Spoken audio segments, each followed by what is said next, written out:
आज आपण पॅटीस बनवणार आहोत, पण कोणत्याही मसाल्याचा वापर न करता चटपटीत असे टेस्टी पॅटीस बनवणार आहोत. यासाठी ना आपल्याला साहित्यही खूप कमी लागतं, वेळही खूप कमी लागतो. झटपट तुम्ही बनवू शकता आणि सर्वात महत्त्वाचं म्हणजे तेलकट होत नाहीत. कारण यामध्ये आपण खूप कमी प्रमाणात तेल वापरलेलं आहे. तर एकदा नक्की बनवून पहा. मुलांना झटपट काहीतरी टिफिनला द्यायचं असेल, संध्याकाळच्या वेळी खाण्यासाठी द्यायचं असेल, तर हे पॅटीस तुम्ही बनवू शकता. जबरदस्त टेस्टी लागतात. सॉसबरोबर किंवा चटणीबरोबरही दिलात ना तर एकदम अप्रतिम लागतात. बाहेरून कुरकुरीत आणि आतून एकदम मस्त सॉफ्ट असे हे पॅटीस बनतात. तर एकदा नक्की बनवा आणि मला सांगायला विसरायचं नाही बरं का तुम्हाला ही रेसिपी कशी वाटली. आणि रेसिपी आवडली तर चॅनलला सबस्क्राईब करायला विसरू नका. तर सर्वात आधी आपल्याला लागणारे तिथे बटाटे. तर मी ना 3 मोठ्या आकाराचे बटाटे उकडून घेतलेले आहेत. उकडून सालं काढून घ्यायची आणि याला आता आपल्याला कुस्करून घ्यायचं आहे. तर मी स्मॅशरने स्मॅश करून घेते किंवा तुम्ही किसूनही घेऊ शकता, हातानेही कुस्करू शकता, असं काही नाही. पण जास्त मोठ्या गुठळ्या राहिल्या नाही पाहिजेत, हे सर्वात महत्त्वाचं आहे. तर स्मॅशरने कसं व्यवस्थित स्मॅश करता येतं, त्यामुळे मी स्मॅशरने मॅश करते. हातानेही केला तरी चालेल. तरी बघा बटाटे चांगले असे कुस्करून झालेले आहेत आपले.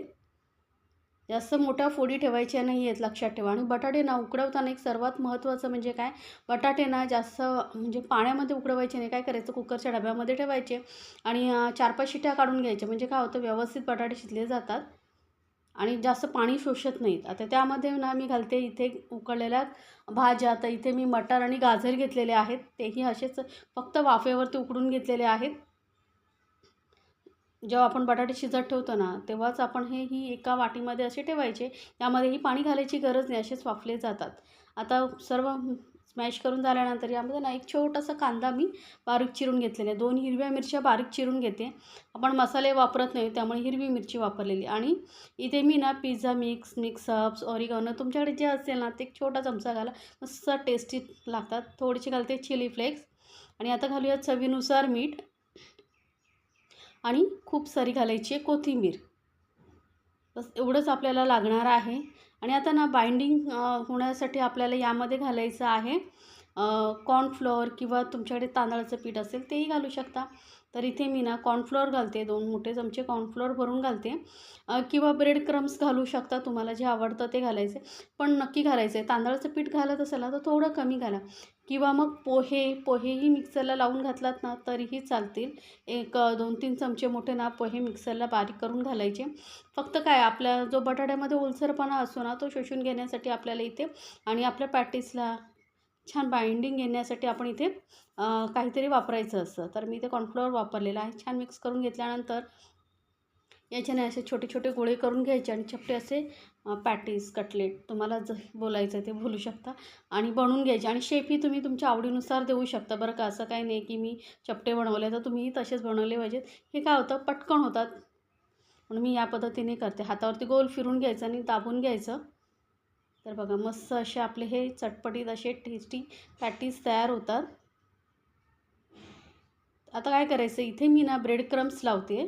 माझ्याकडे होते म्हणून मी लावते. याऐवजी जसं सांगितलं ना, तुम्ही पोहे मिक्सरला बारीक करूनही लावू शकता, असं काय. किंवा रव्यामध्येही असे घोळून तुम्ही बनवू शकता. जबरदस्त टेस्टी लागतात. कुठलाही तुम्हाला जो पर्याय आवडतो तो तुम्ही वापरू शकता. माझ्याकडे काय ब्रेड उरलेले होते ना, तर ते मिक्सरमध्ये फिरून मी इथे लावलेले आहेत. या असे आपण हे सर्व पॅटीस जे आहेत बनवून घेऊया.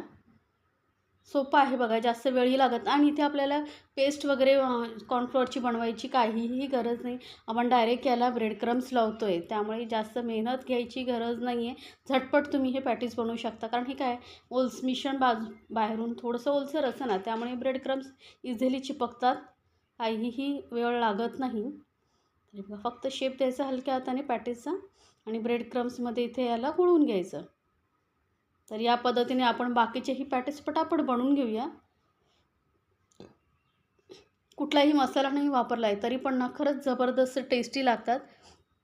आता तुम्ही म्हणाल का पिझ्झा मिक्सअप नसेल, काहीही प्रॉब्लेम नाही, नाही घातला तरी चालेल, असेच ही पॅटीस छान लागतात. पण मुलांना आवडतात ना, म्हणून मी इथे लावलेले आहेत. काय होतं, पिझ्झा आपण जेव्हा मागवतो तेव्हा ते पाउचेस वगैरे येतात ना, ते असतील तर ते घातलं तरी चालेल. तर इथे आपले पॅटीस बनवून झालेले आहेत. आता हेही असेच तुम्ही ना फ्रीझरमध्ये सेव्ह करून ठेवू शकता. एखाद्या एअरटाईट डब्यामध्ये भरायचे आणि याला तुम्ही 2-3 आठवडे स्टोअर करून ठेवू शकता. आता इथे ना मी पॅन घेतलेला आहे. त्यावरती थोडंसं तेल घालते. 1 चमचा मी तेल घातलेलं आहे. छान असं पसरवून घ्यायचं व्यवस्थित पॅनवरती आणि यावरती आपण हे पॅटीस जे आहे छान असे भाजून घेणार आहोत. फ्राय करत नाही आहोत. फ्राय करायची काही गरज नाही. मस्त कुरकुरीत येतात. आणि लक्षात ठेवायची गोष्ट म्हणजे काय, गॅस ना मीडियमवरती ठेवायचा. म्हणजे काय होईल, आतले जे आपले पॅटीस आहेत ना, आतपर्यंत मस्त असे छान असे भाजले जातील, कुरकुरीत होतील. त्यामुळे गॅस फास्ट ठेवायची नाही आहे. तेलामध्ये तळले तर काय होतं, तेल जास्त शोषून घेतात आणि तेलकट होतं. तर आजकाल लोकांना तेलकट आवडत नाही, तर हा एक उत्तम पर्याय आहे. चवीला तेवढेच भारी लागतात. आता मीडियम गॅसवरती छान असं एक साईडने छान असे फ्राय होईपर्यंत आपण हे खरपूस कलर येईपर्यंत भाजून घेणार आहोत. हलकं हलकं वरून तेल टाकते, म्हणजे काय होईल, दोन्ही साईडने समान भाजले जातील.